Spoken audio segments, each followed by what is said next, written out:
اور یہ ٹرانسجینڈر لا ہے کیا؟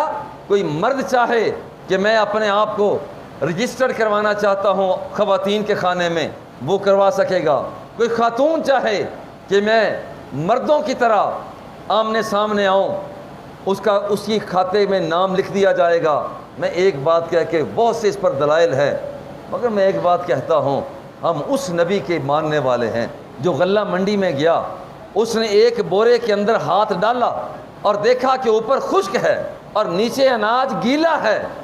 وہاں فرمایا من غشا فلیس منا، جس نے دھوکہ کیا وہ ہم میں سے نہیں ہے۔ اور جو اناج میں دھوکہ کرے وہ مصطفیٰ کا نہیں ہے، اور جو پوری کی پوری جنس میں صنف ہے یہ زیادتی کرتا ہے، وہ مصطفیٰ کا کیسے بن سکتا ہے؟ اور دھوکہ دیتے ہو۔ پارلیمنٹ میں رب ذوالجلال نے تمہیں اس لیے بھیجا ہے، آنکھیں کھول کر بصارت کے ساتھ